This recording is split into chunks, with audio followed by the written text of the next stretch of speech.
Now, so it's always tricky to get that animation right. So the bleeding edge of OpenTelemetry, or where are we? It's a shame that I don't see you in person, because the first obvious question would of course be that I ask, like, who is already using OpenTelemetry and who wants to use OpenTelemetry. We can discuss that on Discord afterwards, I guess. So let's dive into this general topic. So why am I talking about that? I work for Elastic, the company behind Elasticsearch, Kibana, Beats, Logstash. Probably you're using us for logs, maybe metrics, maybe traces. So that entire observability topic is very close to our heart. And my title is a developer advocate, so I try to talk about the good stuff that we or others can do in that space. So before diving into OpenTelemetry specifically, I want to start with like, where have we come from and what are like the most important pieces in OpenTelemetry in general. So logs, my assumption is that pretty much everybody is using logs for their production systems. Probably also for development to figure out already in development what is going wrong, but at least in production you have logs. And they're probably the most widely used tool to see what is happening in an application. The good or the bad thing about logs is you have this chronological order of records or events when you have a log statement. For better or worse, you only get log statements if you add them explicitly in your application. So if you forget any log statements or have them on the wrong level, you will not see anything. On the other hand, you can pretty much fine tune of what you will get in your logs. One of the many possible tools for that to use is the famous or infamous ELK, or now we try to call it Elasticstack, but initially it was ELK, like Elasticsearch to store your data, Logstash to parse and enrich it, and then Kibana to visualize it. There would be alternatives as well, but many of the approaches are similar. You have something to get the data and store it. In your storage, you just leave it for your queries to work, and then you have some UI to interact with that, which would then be Kibana. By the way, when I say enrich, it's normally that you might add some metadata to your events. For example, if you have an IP address in your logs, you might want to get the geo point so you can actually draw it out on a map afterwards to see where are your users coming from, stuff like that. And that works. And it might look something like this. This is modern day Kibana, which might look slightly different than what you have seen in the past. But basically, this is a view, or we call it the logs UI, where I have filtered down, for example, on my Nginx logs. I could turn on live streaming here, and within those messages, I could then highlight, for example, everything that is like some failed request. And you can see here is something that failed, and here is something that failed. And you can also see these little dots here. This is over time when all the failed things happen. So this is what a very generic UI for getting logs could be. And with this, you could figure out like when did what happen, either in Nginx or your custom application, whatever you got from that. One thing, by the way, that will make your life a lot easier if you go from like classic log lines to more like event-like structures that generally also contain more information. So this one here would be an example for a simple Java service. So this is using Spring Boot, but it doesn't really matter. So you have your custom service, and I have a log message. So that the classic approach to logging would have been that you just do this, where you say, Philipp failed to log in with some whatever password into your service, which is nice, but this alone doesn't give you the full capabilities to either filter down in your data or also graph it out easily. So besides the timestamp, log level, and message, what you probably also want to have, and this is this idea to move it closer to more richer events, that you might say, I want to have the service name where this happened, or I want to have like a category. For example, this was a login failure, and then I have a label for the user and the source IP address and the URL. Because the questions that you can then answer more easily is like, filter down to all the login failures. I mean, you could also try to filter down to the text failed to log in with password, but that's probably not as exact. So if you have this category, you could just say like, give me all the login failures or login successes. Or you could then graph out, like, give me all the users that were affected by login failures, or give me all the IP addresses from where these login failures would come from. So then you could suddenly see, like, is one IP address trying to brute force into my service? Is somebody trying to brute force one specific account or just in general? With the log message itself, you could see that, but it would basically require a human to read through all the log messages. Whereas if you have more structured events, you could easily graph that out. So stuff like that will make your logs much richer and useful. Okay, so much for logs. Next up, traces. My assumption is that traces are still very widely used, maybe not as widely as logs, but still pretty much everybody will use some kind of metrics in their system. It's like a periodic measurement of some key performance indicator. So it could be response times of my app, like error rate. There are various ways to slice and dice that, but it's normally some numeric value that you can easily aggregate and where you can also see how is the development happening over time. Pretty much the default for that is, I would say nowadays, Prometheus. There are various other ways to get them, but Prometheus is a very widely used approach to just get metrics from your system or from your application. Just a side note, you can totally export the Prometheus data also for long-term storage into Elasticsearch and then combine it with your logs, which might make sense. There are 3 potential ways to actually get Prometheus metrics. So if you're already in Prometheus, that's fine. It's kind of like the de facto standard that everybody tries to embrace anyway. The way to slice and dice your metrics oftentimes is, for example, you have the SLO, SLI, and SLA. So you have a service level indicator. It's like, what is the availability of your service, like X%. And then you have an objective. You might say, like, we try to get to 99.9% availability of our service. And then you might have an internal or external agreement. That's the final one, the agreement, that you guarantee this availability. And then if you don't reach that agreement, then you maybe owe money to somebody else, or some other team will complain because you don't keep your internal SLA or whatever. So that is one of the ways to view metrics, that you have the value itself, you have an objective, and then you might agree to a hard goal that you will fulfill. And by the way, one of the non-goals is, like, if you set an objective, there is basically an error budget left. So if you say 99.9% uptime, there is some time for downtime, and the less downtime you want to have, the more you need to invest into your service. So you want to have this objective on a reasonable frame that is reachable, but you don't want to totally overshoot it because it might be pretty expensive. So you try to get pretty close to the SLO. I think from Google, you have these 4 golden signals that you try to reach from your metrics, where you look at the latency, the traffic on your service, the error rate that you have, and the saturation, basically how full is the service. So the latency is how long do my users wait for something. The traffic is just how many users are there on it. And the saturation is like how full is the service in terms of capacity. This is another way to look at those metrics. What metrics are very good for is that you can aggregate them. So you can get a nice overview of how is my system working. And you can see, okay, this is the uptime, and this is the error rate, and this is the latency that my users experience. So these are very easy with metrics, and you can just say, like, in the last hour and the last day, did I reach that? It's good to get an overview. What metrics are pretty bad at is understanding why. So both aggregations don't help you with understanding why, because they might just smooth out errors, or you might not be able to pinpoint exactly why something is happening. They're more a good indicator of how you're doing in your service, but they're not very good at answering questions of why something might be breaking. For that, you might fall back to logs to see what is going on. The problem with logs, though, is that logs are very much on the component level. So you have your application, and you have a log statement, and it's just like, okay, at this point in the application, something happened, and this is what I'm outputting. You don't have the full visibility of what the entire component, or especially across components, is happening.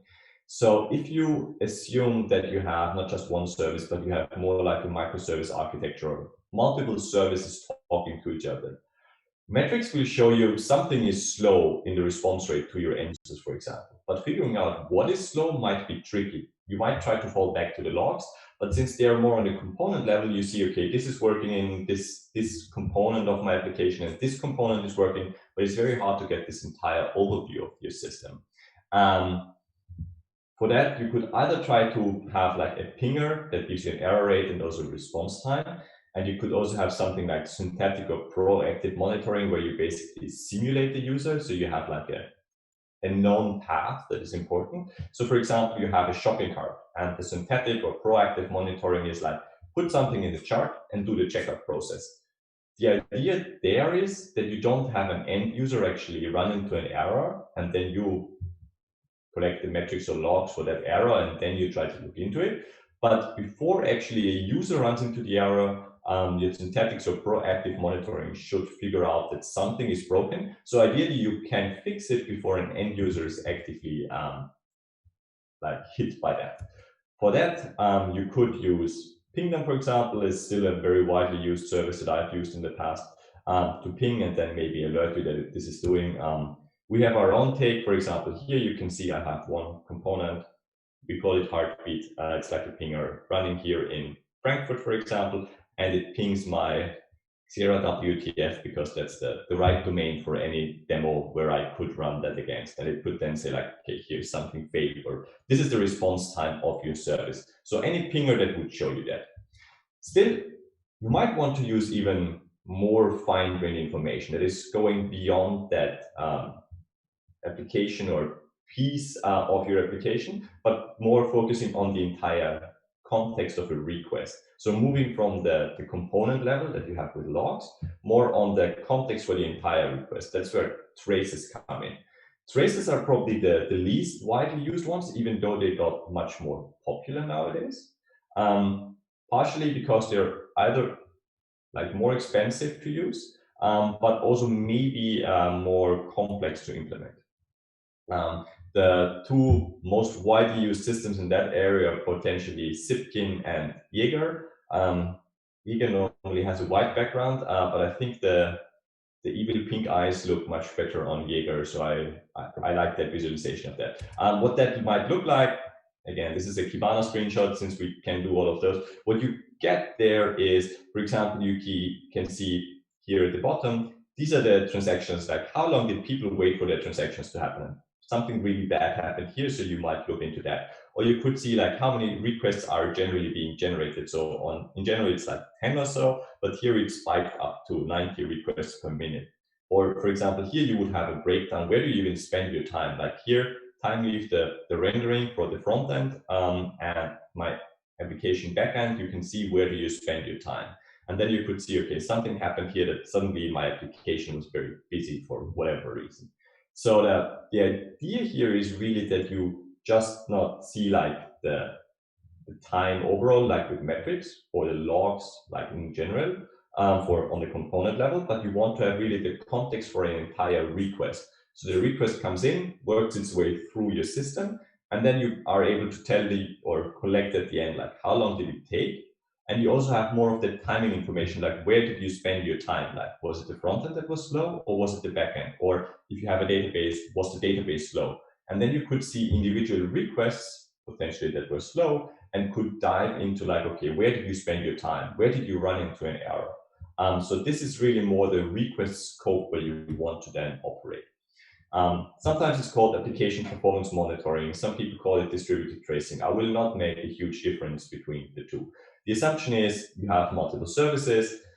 The request comes in. The first service normally generates a unique ID. As the request goes further, it keeps that unique ID. And then you basically collect the metadata and send it to your centralized tracing service. And with the unique ID, it's basically tied together, like what is in one request and how long did it take. Okay.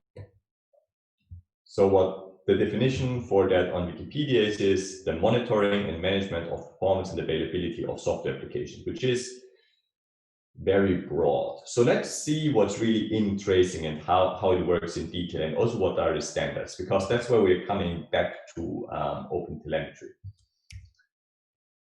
Back in the good old days, What you had probably was, maybe you had a load balancer, you had the monolith, and then you had a database, and your life was pretty simple.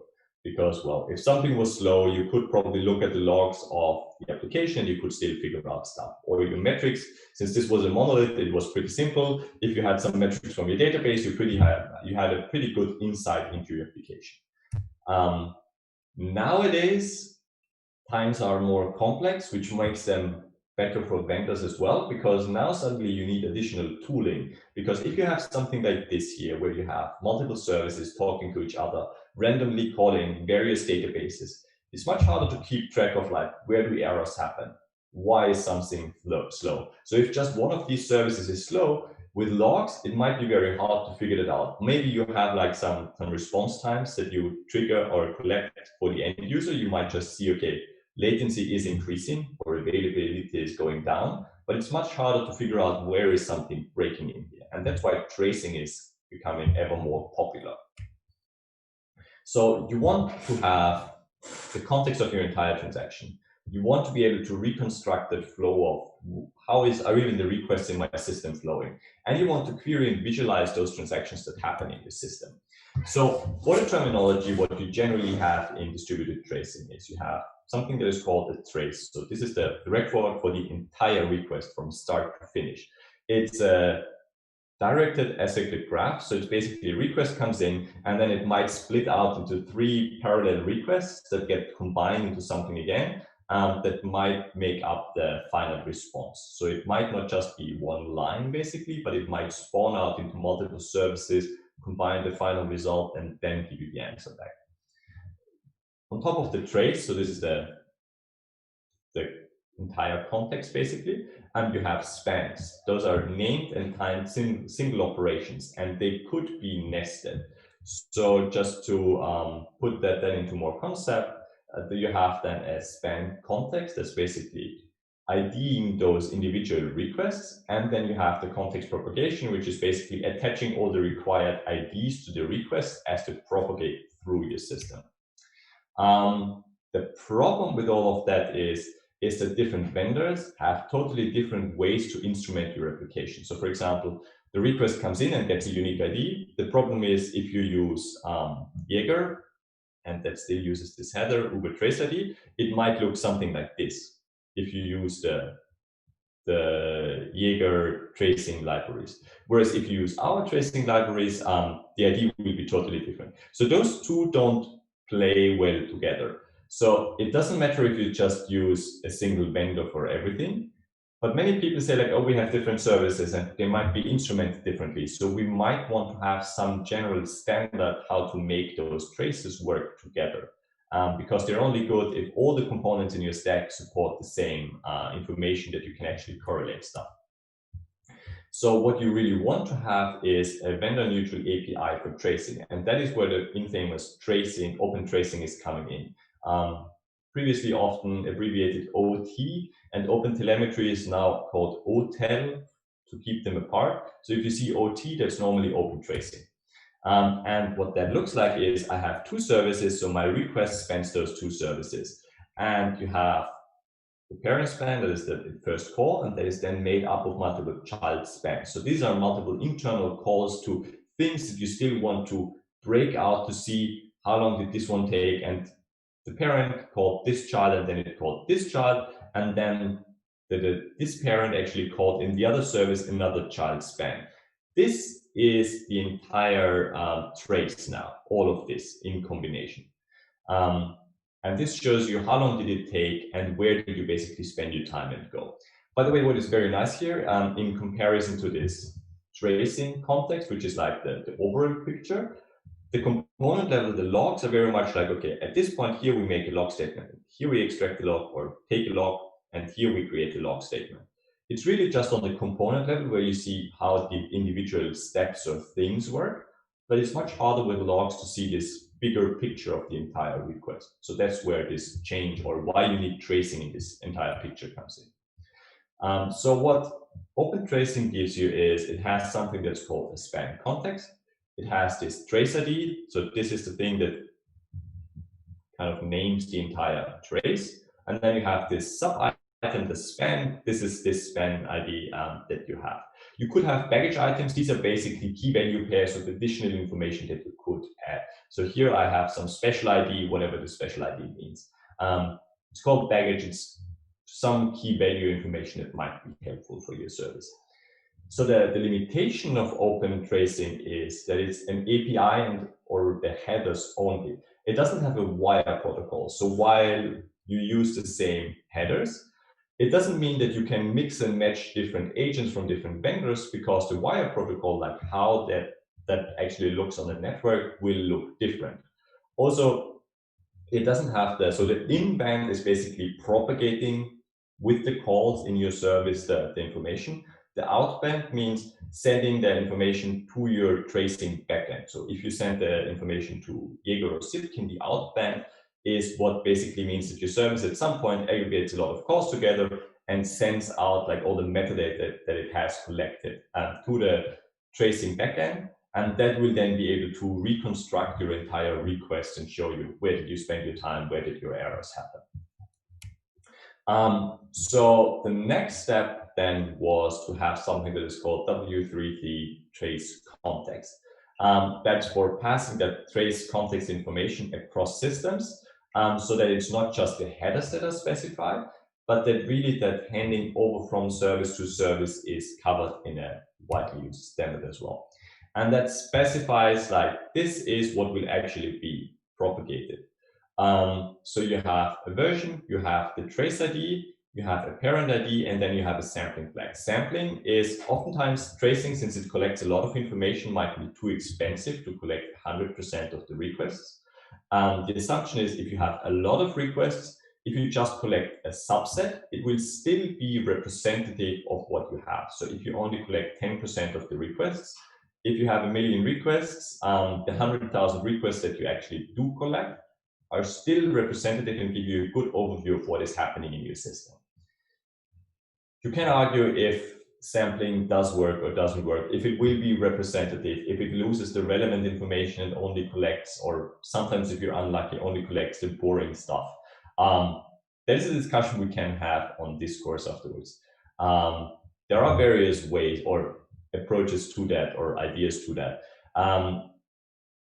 Why it's important is oftentimes tracing is a lot of information. That's why people want to have the sampling to basically cut their cost or like reduce the cost by 90%, since they only sample at 10% approximately. Sometimes people ask like baggage is supported, though it was initially called correlation context in the trace context spec. So naming is sometimes a bit confusing between the different specs, but normally most of the features are there. You just need to figure out in the spec what is called what and how do you use it in different specifications. So this is basically the trace context propagation that is specified, that everything that uses this specification now will be able to work across systems. Now, where does OpenTelemetry fit into this? So OpenTelemetry is trying to go one step further. So we have a standardized header. We have the propagation mechanism between services. Now with OpenTelemetry, you want to even have like general agents to actually collect the information. OpenTelemetry is open source. It's a CNCF on the Cloud Native Foundation sandbox project.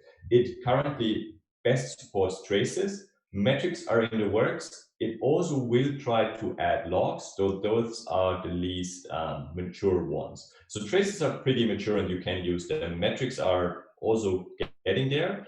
Logs are not really there, in my opinion. And OpenTelemetry is actually superseding or replacing OpenTracing and Google's OpenSensor. So those were two specs you had in the past. And basically it's a combined effort with lots of vendors supporting OpenTelemetry and their support.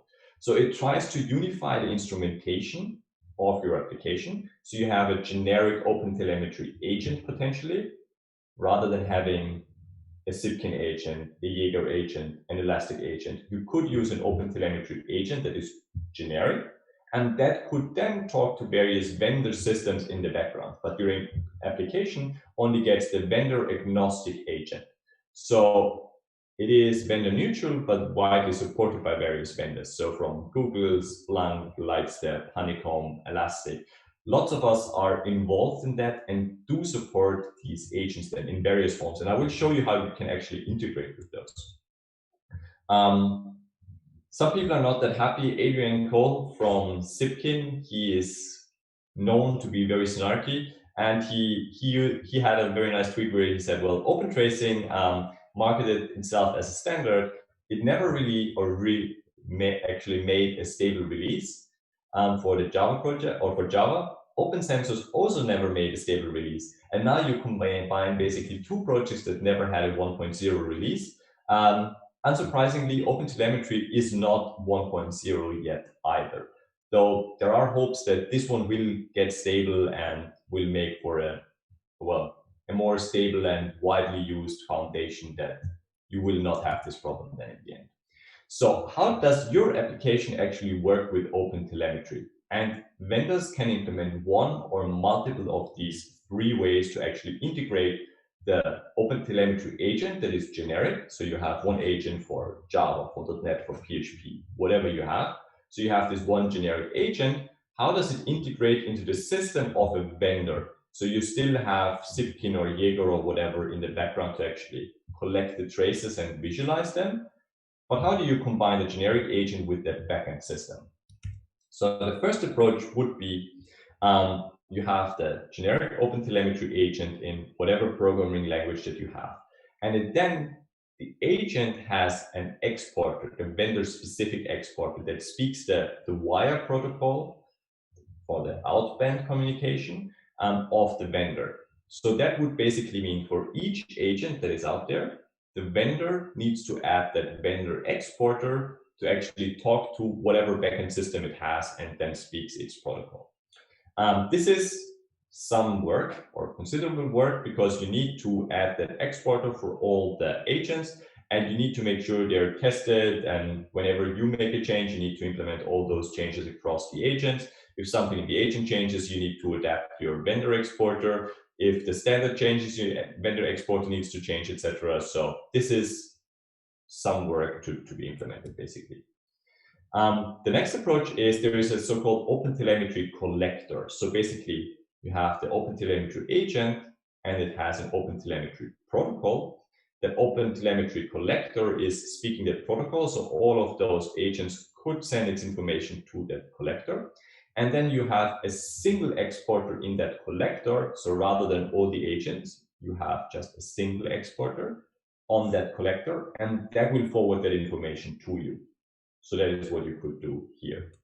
The final approach would be that in your backend solution, you basically implement the OpenTelemetry protocol itself so that generic agents speak their OpenTelemetry protocol, and that is implemented by you so the agents can talk to your service directly.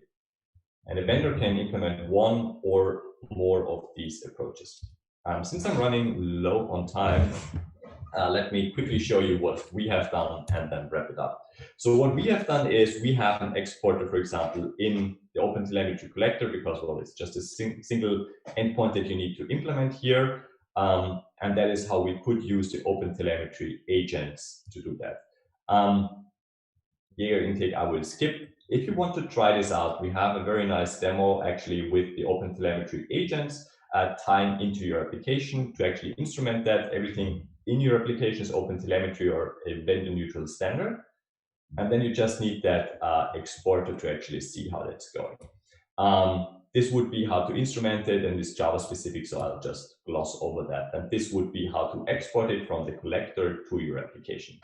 So this would be, for example, how it would look in a service, but I'll skip that. So you just have the agents, they export to the OpenTelemetry collector, and then that could export to whatever backend system in tracing you would have.